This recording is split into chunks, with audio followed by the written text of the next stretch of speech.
fellow strong and fit vegans. We're going to show you today how we use sea moss to make a gel, and you can put this in different recipes. You can put this in smoothies, your tea. You can just take it by the spoonful, however you want to do this. But the great thing about sea moss is it has 92 of 102 of the minerals that your body needs. So things that a lot of vegans feel that they don't get when they switch away from animal products like B12, you can find in sea moss. So that's why we love it so much. And we take this every day, and so do our kids. So something that you want to look for when you're picking out your sea moss is that it says wild crafted. And the reason for this is wild crafted means that it's getting harvested out of the ocean. And if it doesn't have that on there, that means basically someone has a pool of sea moss that they're growing in their backyard. So it's not going to have the same minerals that you're getting from the ocean. The whole reason that it has so many minerals is because it's absorbing all these minerals from the ocean. And that's why it's so nutrient rich. If you're just getting it out of a pool of sea moss, then you're not getting the same benefits from this. So this is extremely important. And two of the places that we get ours from, because you want to make sure you're getting these from a credible source, is Maashi and also Akim Pierre. And both of these are excellent. It just depends on who has them in stock at that moment. Just be sure that you're looking at a credible source. And you'll see both are wild crafted. This one is wild crafted in St. Lucia, and this is wild crafted from the Caribbean. So it should also tell you where it's being wild crafted from. That is a big thing. All right, so what we're gonna do, this is our gold Caribbean sea moss. This is a full spectrum sea moss, which means if you pulled it out and looked at it, it'd be a little more colorful. It's got gold, it's got purple, different colors in there. I think we also have a purple sea moss. So the color doesn't mean anything about the nutrients you're getting. It's just a different color of sea moss, essentially. Also, it does play a little bit of a role into how you prepare it. The purple sea moss does not blend as well, so you'll want to cook that and gel it up that way. All right, so we're gonna do the gold Caribbean sea moss today. And you'll see that we're not gonna get that much out, but this is gonna turn into a lot. So I'm just gonna grab a handful here, and you see how this looks now. It's dry, kind of brittle. So we're gonna put this in the water, and I'm gonna wash all the impurities off.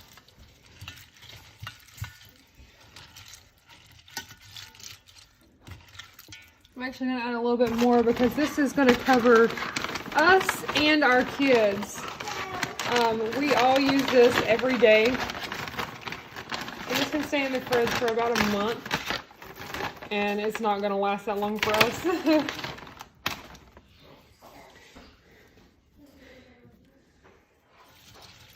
I'm gonna wash this off really good.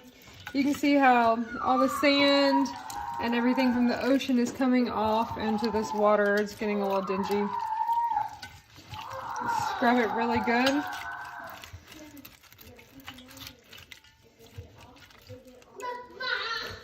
And it's already starting to spread apart more as I'm doing this, as I'm cleaning. Just gonna scrub really well.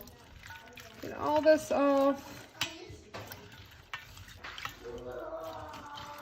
And you see how it's already expanding out? And that's just after a minute of being in the water.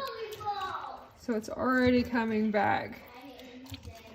And this is gonna at least double, probably triple in size as it sits in the water. And it'll sit there we'll leave it in here for about 8 hours.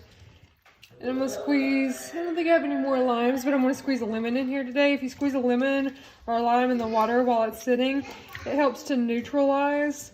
Got that great tip from Akim Pierre. So So it neutralizes the taste. So it just doesn't taste as much like the sea. Helps blend it into your recipes a lot easier. Like when we put this in our kids' food, they don't even realize that they're eating that. They have no idea. But sea moss also works as a great thickening agent because it is gel-like. So if you want to put that into like your cheese sauces, anything like that, it works great. We also put this, like when we make nut milk, we'll put the sea moss into our nut milk. Because if you were to go to the store and get a carton of like almond milk or cashew milk or anything like that, it'll be fortified where it has B12 in there. So this is essentially the same thing that we're doing with this at home, because if you just make your nut milk at home, you're not going to have that B12, but if you add in your sea moss, then you're giving yourself those vitamins as well. So it's a great way to add those into your day.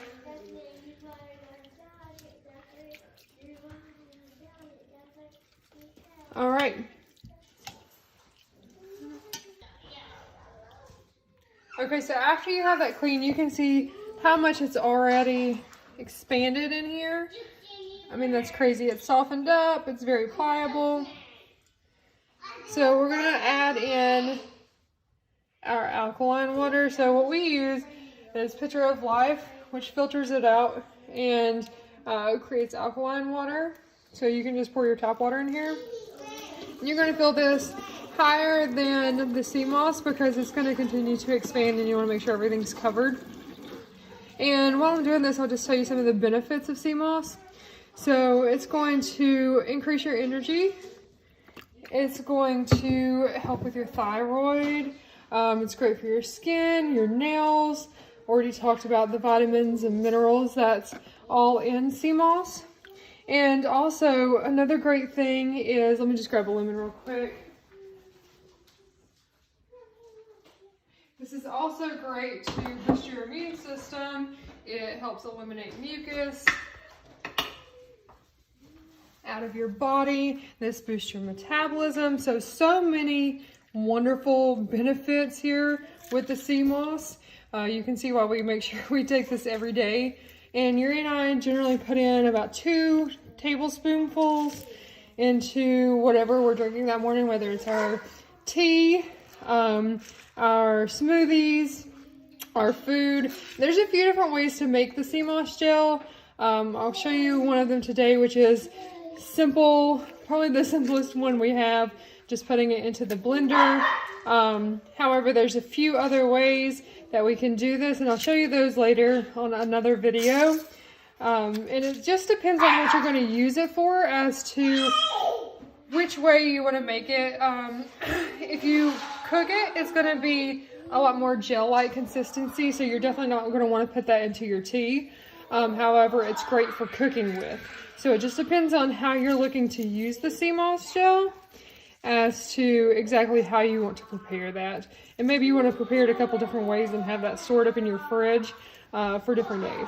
But this way, you can use it for pretty much anything. So this is one of our favorite ways to prepare it. And again, it's super simple, no cook time or anything required. However, with this, it will need to just sit for a few hours. If you need to speed up that process, you can always soak it in warm water, but we're gonna soak ours in cold water right now. And we're gonna soak this for about 8 hours and then come back to it and blend it, and we'll show you that.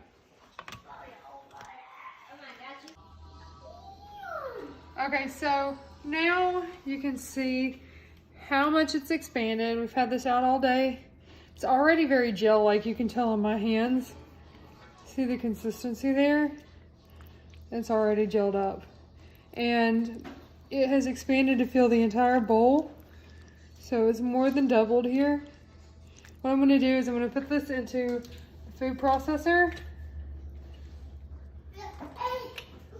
Any kind of blender you have will work. It just may not get it quite as fine, which is fine. It still serves the same purpose. You're still gonna get the same benefits out of it.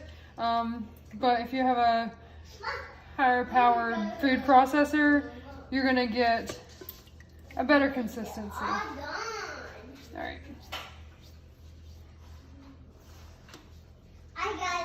Now, so the water level is even with the sea moss here. If it wasn't, you would just fill that up a little bit, but you can see the water line here is even with where the sea moss comes.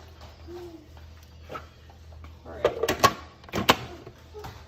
So we're going to turn this on high.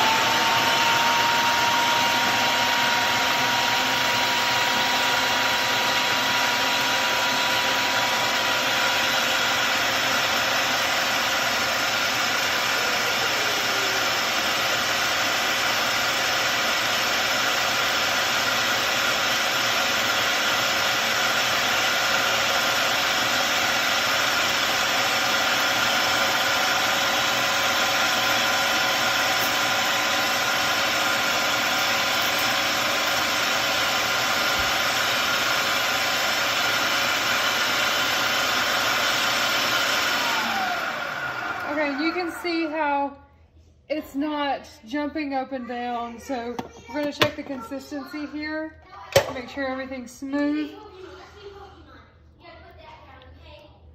I think it could use just a couple more minutes here, but it's definitely getting close.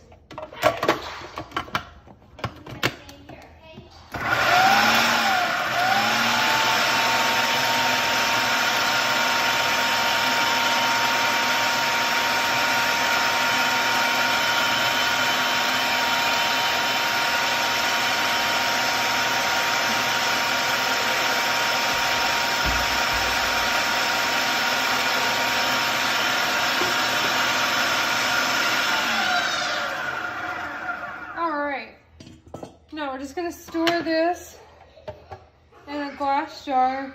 You can see here how thick it's gotten already. And just leaving this out of the fridge for a few minutes. I'd leave it out for about an hour. It'll thicken even more and gel up even more.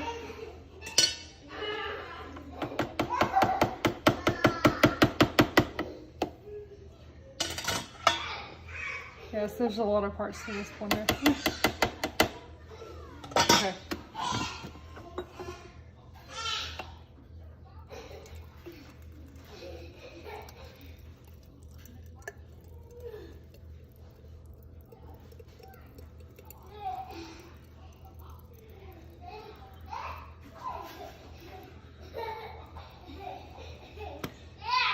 I'll grab another jar here in a minute to save the rest. But here you can see the consistency of what that looks like. And I'm just gonna leave the lid off of here for a little while, about an hour, and let that firm up even more. And then once that firms up, I'll just stick the lid back on and put it in the fridge to store. And you can keep that in there for about a month.